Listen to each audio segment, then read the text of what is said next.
안녕하세요. 우리가 거의 매일 쓰는 의류 건조기 있잖아요. 근데 혹시 이 건조기가 대체 어떻게 젖은 옷을 그렇게 뽀송뽀송하게 만드는지 그 원리에 대해 깊게 생각해 본 적 있으세요? 오늘은 정말 익숙한 이 가전제품 속에 숨어 있는 과학 원리를 마치 수능 과학 지문 분석하듯이 한번 제대로 파헤쳐 보겠습니다. 자, 우리의 탐구는 바로 이 질문에서부터 시작합니다. 아마 다들 한 번쯤은 생각해 봤을 법한 아주 간단한 질문이죠. 근데요, 이 원리를 제대로 이해하는 게 건조기의 핵심을 꿰뚫는 가장 첫 번째 단추라고 할 수 있습니다. 그래서 오늘 우리가 살펴볼 내용은 이렇습니다. 먼저 건조의 기본 과학 원리부터 시작해서 왜 하필 뜨거운 공기를 쓰는지 그 비밀을 알아볼 거고요. 그리고 건조의 핵심인 3단계 과정, 증발한 물의 행방, 마지막으로 이 기술의 미래까지 차근차근 따라와 보세요.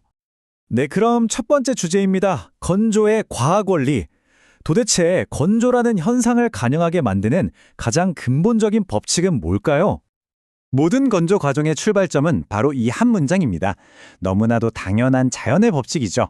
열은 언제나 뜨거운 곳에서 차가운 곳으로 흐른다는 것. 건조기는 바로 이 단순한 자연의 법칙을 아주 영리하게 이용하는 기계인 셈이죠. 그러니까 건조가 뭐냐고 과학적으로 정의하면 이렇습니다. 바로 그 열 에너지를 이용해서 옷감 속에 있는 물 분자들에게 에너지를 공급하는 거예요. 그럼 이 물 분자들이 에너지를 받아서 액체 상태에서 기체, 즉 수증기로 변해서 날아가 버리는 거죠. 이게 바로 건조입니다. 간단하죠? 자, 그럼 다음 핵심 개념으로 넘어가 볼게요. 그냥 바람도 아니고 왜 굳이 뜨거운 공기를 써야만 할까요? 여기에 아주 중요한 비밀이 숨어 있습니다.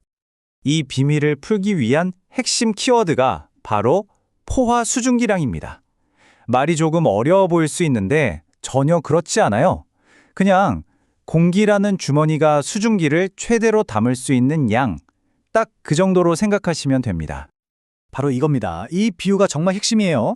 온도가 높을수록 공기는 더 많은 수증기를 담을 수 있는 훨씬 더 큰 그릇이 되는 겁니다. 건조기가 열심히 공기를 데우는 이유, 바로 이 수증기 담는 그릇의 크기를 최대한으로 키워서 옷에 있는 습기를 아주 효과적으로 쫙 빨아들이기 위해서인 거죠.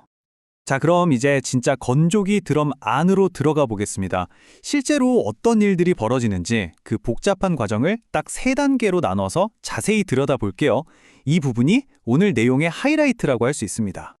첫 번째는 예열 구간입니다. 말 그대로 준비운동 단계예요. 뜨거운 공기가 막 들어가기 시작하면서 젖어있는 옷의 온도를 서서히 끌어올리는 거죠. 온도가 올라가니까 당연히 물이 증발하는 속도, 즉 건조 속도도 점점 빨라지기 시작합니다.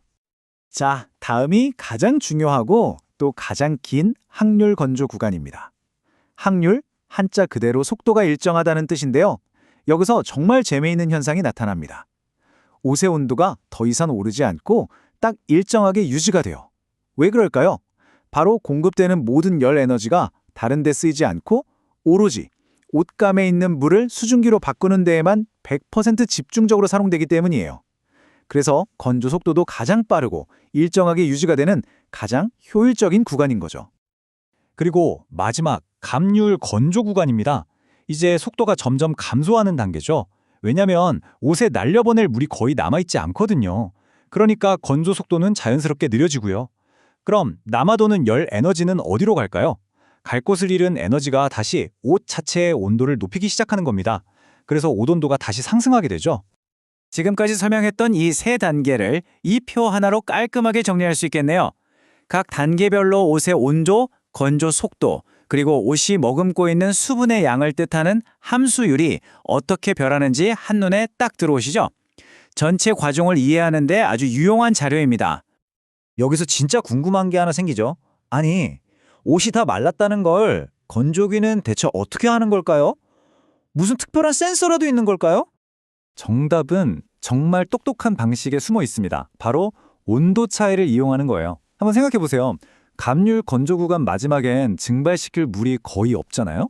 그럼 뜨거운 공기가 들어가서 열을 뺏길 일이 없으니까 거의 그대로 뜨겁게 나오겠죠? 즉 들어가는 공기와 나오는 공기의 온도 차이가 거의 없어지는 순간, 바로 그 순간을 건조가 끝났구나 하는 신호로 알아채는 겁니다. 정말 기발하죠?